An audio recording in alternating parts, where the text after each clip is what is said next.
Let's talk about how to actually fulfill your reactive dog. If your dog is reactive and they're a working breed, like a collie, Aussie, shepherd, lab, heeler, there's so many different types of working dogs. The most important thing that you need to know is that you could be missing a huge piece of the reactivity puzzle just by under-fulfilling your dog. Now, what in the world is fulfillment? How on earth do you do it? And why does it even matter? I'm going to dive into all of that during this video.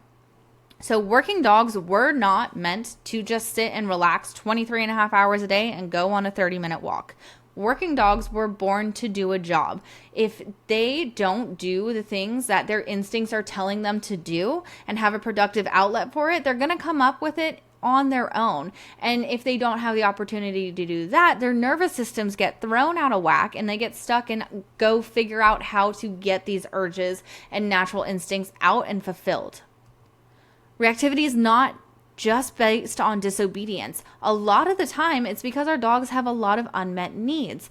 And before labeling your dog is super difficult, impossible to train, something you have to ask yourself is, are we meeting our dog's mental, physical, and instinctual needs? And if the answer is no, then you know exactly where you need to start, because when you simply start doing this, you're going to see a big improvement in your dog's behavior without adding on extra reactivity training. So fulfillment is not just a 30-minute walk. It is working their mind, their body, and their drive. And that last piece is really important. Your 30-minute walk, even an hour walk, might not be enough. Affection's not going to be enough. A frozen Kong is also not going to be enough to fulfill your dog. You need to know what your dog's drive is. Fulfillment starts with knowing what they are supposed to do, what different drives require, and what each drive's outlet can be, and how you can simulate that in a productive manner. For example, prey drive. This is going to be that chase and catch drive. You're going to see it in a lot of dogs like Malinois, German Shepherds, Huskies, and Terriers. They're going to want to stalk, chase, and grab. This is usually when you see your dog hyperfixate on things like squirrels, deers, chipmunks, small dogs, little things that move quickly. This is generally a higher prey drive if you have this type of working dog, because they want to chase, go, and get. So a couple things that are really great to work on this is a flirt pole. That is going to mimic the chase, grab, and get. So it's basically a giant cat toy. You can move it around. Your dog gets to chase it, and then they get that satisfaction of finally grabbing onto the toy. They get to play tug with it. But you all want to, for all of these, want to make sure you're using impulse control work, you're using obedience. It's not just like willy-nilly, here's this toy. There's rules and structure around it, like they're working and like this is a job. You can play some structured fetch. If you ask your dog to sit and wait and then throw the toy and then ask them to go retrieve it for you, ask them to hold it down while you walk away and throw a toy, try to recall them in the middle of playing fetch. This teaches how to control their brain and still listen to you in the middle of being in this prey drive, and how to switch from prey drive to a working teamwork drive with you. Playing tug with your dog is going to give them a super safe outlet for that biting and gripping that they want whenever they get to the grab part of the prey drive. But it's going to, of course, have the rules around it. They need to be able to let go of it when you ask them to. And this is a great way to get them into a high arousal drive, playing tug, moving around with them, and then asking them to leave it and then relax. So this helps teach them go up and then how to regulate and circulate themselves right back down. And then a spring pole can be great. These are the toys that you generally see attached to trees with a little spring and a toy attached to the end, so the dogs get to grab and pull and really tug, and they still get the satisfaction of having that toy in their mouth. So it's super important to put prey drive into a focus task, because when prey drive isn't satisfied, you're often going to see a lot of reactivity, frustration, barking, or nipping behaviors because they have the urge to chase something, but they don't have that proper outlet to do it. Let's talk about herding drive. This is going to be more of that need to control motion. This is going to be very common in border collies, Aussies, heelers. This is going to be the fact that they want to move things and they want to keep things in order. So a couple great ways to fulfill it is a herding ball. This is essentially a giant yoga ball covered in a really sturdy covering so they don't pop it with their teeth, but it gives them something large and physical to move, and they get to work around it. And it rolls in different directions, so they have to move back and forth to make sure that that they're moving this herding ball in the right way. Playing soccer or a soccer style game with your dog that simulates them managing motion. You can let them herd the ball. You can let them kind of run around you and try to herd you a little bit while you're playing with this ball. Doing some long line decompression walks while you're working on recall, while you're working on heel, and then releasing them out, calling them back. This is going to help teach them boundaries while they're still moving more freely, or obedience while you're moving with them. So as they're running, ask them to do a down and then release them, or recall them, ask them to sit and stay, and then go into some movement with them. This is going to teach impulse control.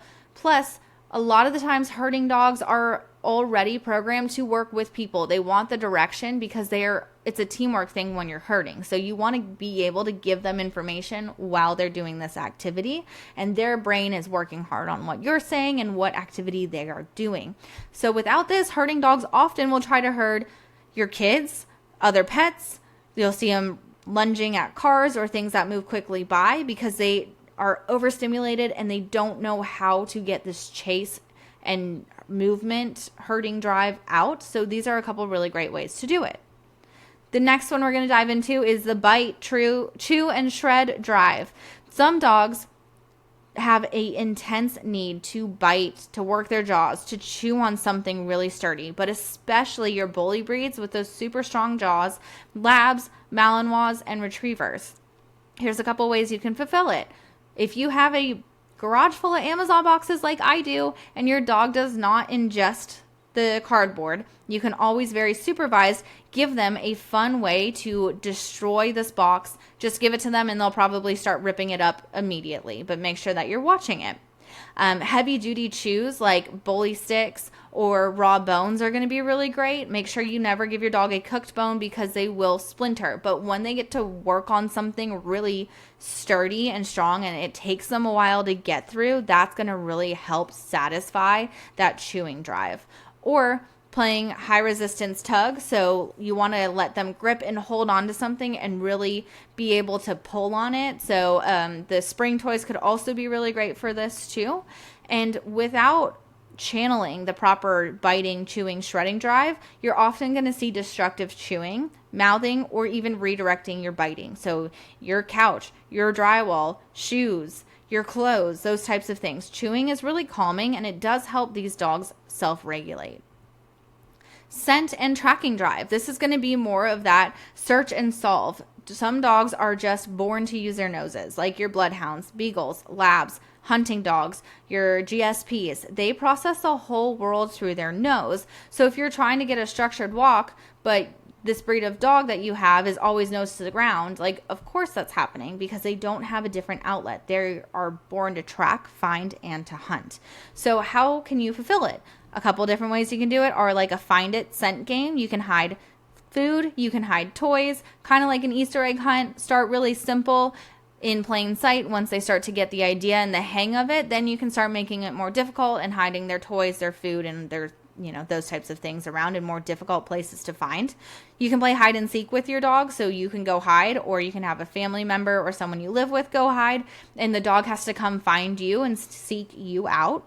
You can do like nose work and tracking trails, so you can lay a scent path through the yard or your house using food items. You can take their food, put it into a mesh bag, drag it across the yard and leave it on the other side of the yard and have them come out and try to track down where their food is, and then don't leave the food in the bag, dump the food out in a corner of the yard or something where they can go and find it. If you have grass, just simply taking their food and throwing it and scatter feeding it in the yard where they have to walk around, sniff, and track out each piece of food is really great.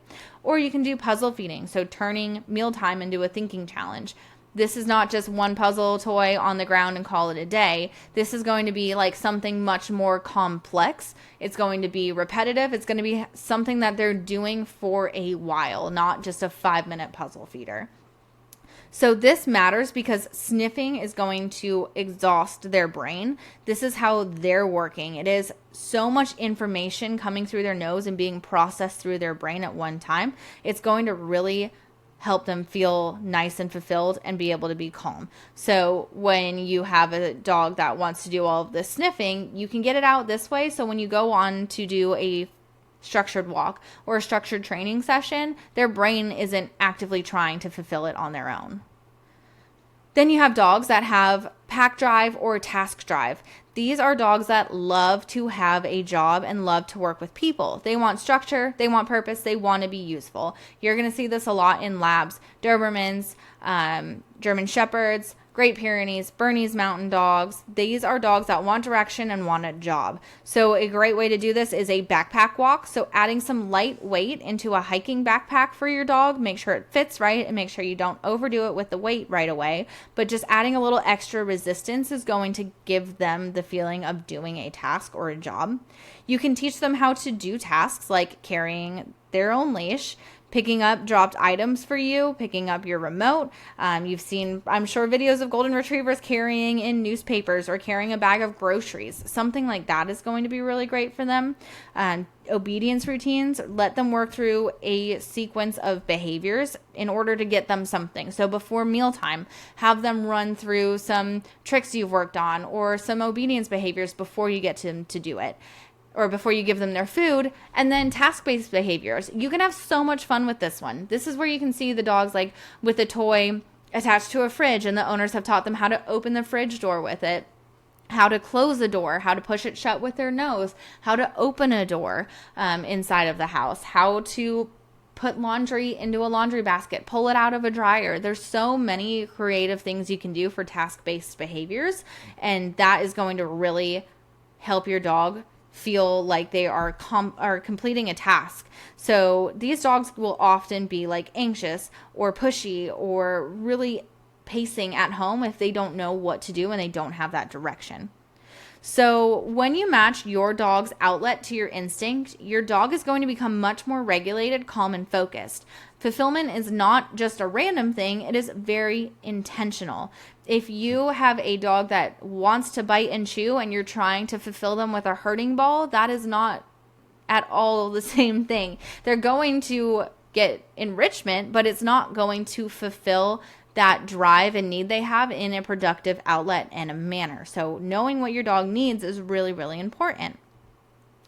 Now, before you go into tackling just reactivity, you need to make sure that you can tackle fulfillment first. This is going to be the number one thing to focus on with a reactive dog, because a dog that's unfulfilled cannot focus, and a dog that's not focused can't learn. And when they are not in a spot to learn, they're in a spot to just continue rehearsing reactivity over and over and over.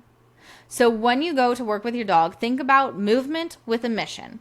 This means that physical activity comes with a purpose, and it's not just throwing a ball until they collapse. So try something like long line hikes with your dogs that love to sniff, tug with the structure, fetch with the structure, soccer, herding balls, treadmills. Like, there's a bunch of different options you can do for your dog. And if you're not sure exactly what your dog needs, you can also very easily Google what your dog is bred for. If you have a mix, then kind of Google what the majority breed is in them and see what you can do to help fulfill that more.